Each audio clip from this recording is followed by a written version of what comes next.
Hello, thanks for taking the time to learn about the Tribal PFAS Workgroup. My name is Dianne Barton. I'm the chair of the National Tribal Toxics Council, which is an EPA partnership group for the Office of Pollution Prevention and Toxics.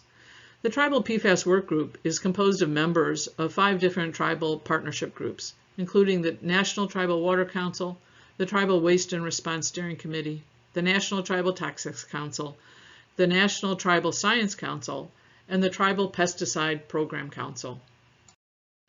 Workgroup priorities include identification of tribes that are impacted by PFAS, work to enhance databases and maps that we've collected to reflect updated information, to promote the PFAS working group through a web page and current publications, presentation videos, research, and resources, to advocate for funding opportunities for tribes that have PFAS science needs such as monitoring, testing, research, etc., to create opportunities for the Tribal PFAS Working Group to collaborate better with EPA's Council on PFAS, and most recently, to advocate for testing of biosolids for PFAS to prevent the movement of PFAS contamination from urban environments to rural environments.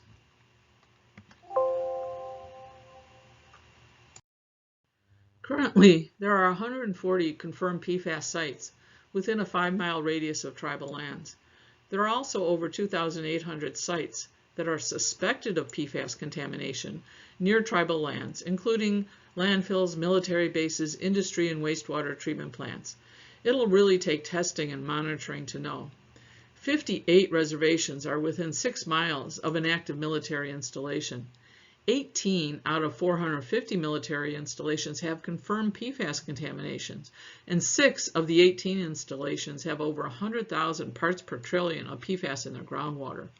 19% of all tribes are within 6 miles of a PFAS source, while 10% are adjacent to at least 2 or more PFAS sources. 80% of tribes are within 10 miles of at least one PFAS source, while 70% are within 10 miles of at least 2 or more sources. This is a map from the Environmental Work Group of known and potential PFAS contamination sites that are within 5 miles of tribal lands. Tribal reservation lands are highlighted in light blue.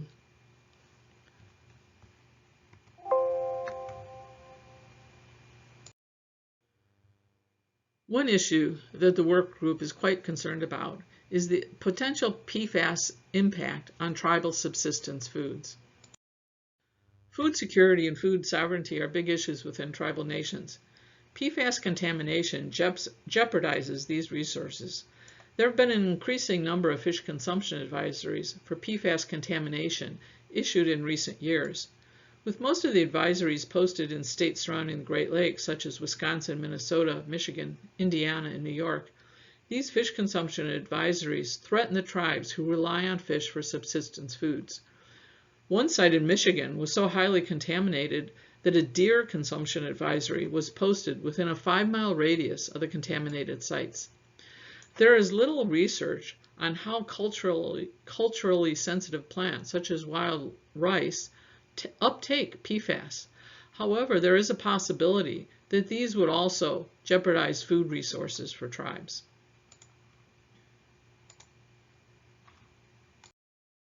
Recent headlines show that PFAS is also a problem in general population foods, as well as subsistence foods, showing advisories for PFAS in beef from Michigan, in lobster, in dairy products. Also, PFAS has been identified in garden fertilizers that people put on their home gardens. For more information, see the website shown in the bottom left of this slide to find biomonitoring information for PFAS in common foods. For an evaluation of published bioconcentration factors and bioaccumulation factor data for PFAS across aquatic species, follow the link shown in this slide.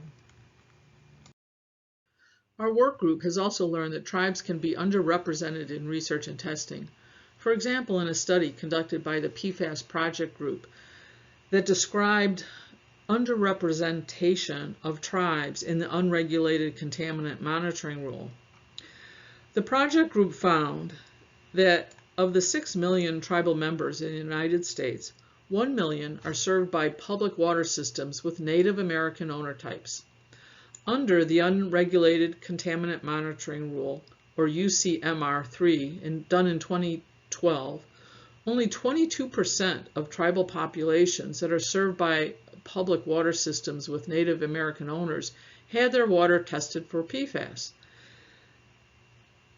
while 71% of non-tribal populations served by public water systems had their water tested in the UCMR3 for PFAS program. Under UCMR5, conducted in 2021, 64% of public water systems owned by Native Americans were tested versus 92% of non-tribal owned public water systems. So as you can see, tribes are definitely underrepresented in research and testing under the Unregulated Contaminant Monitoring Rule. The work group also took a closer look at the National PFAS Testing Strategy that issued the first test orders in June of 2022. In these test orders that require manufacturers to pay for and conduct testing and report information to EPA, hazard information only was required of these manufacturers on 24 different PFAS chemicals. No test orders were issued to manufacturers to provide information on routes of exposure. There were no test orders issued to manufacturers to collect epidemiologic information from affected communities. And also, cumulative risk from combined exposures to multiple PFAS will require testing of mixtures to prove the additivity assumption used in risk evaluations. There were no test orders issued on mixtures. The work group also submits comment letters to EPA and state agencies on issues that impact tribes. In 2021, the work group submitted comments on the guidance that EPA issued on destruction and disposal of PFAS compounds. We recommended that EPA add documentation on unique tribal exposures to the tools listed in the guidance and the identification of potentially vulnerable populations. In another comment letter submitted in September of 2021, the PFAS work group commented on the promulgation of tribal baseline water quality standards under the Clean Water Act. The work group recommended that the baseline water quality standards include numeric criteria for PFAS chemicals to ensure protection of designated uses on tribal lands. This is the web page for the Tribal PFAS Working Group and can be reached here, that describes more information on PFAS, on the background, on planned work activities and priorities. We also have a web page or a Facebook page that can be found at this site. For more information, please feel free to email me directly, Dianne Barton, at my email address shown here, bard@critvic.org, or my co-chair, Paige Hanks. Thank you very much for your attention.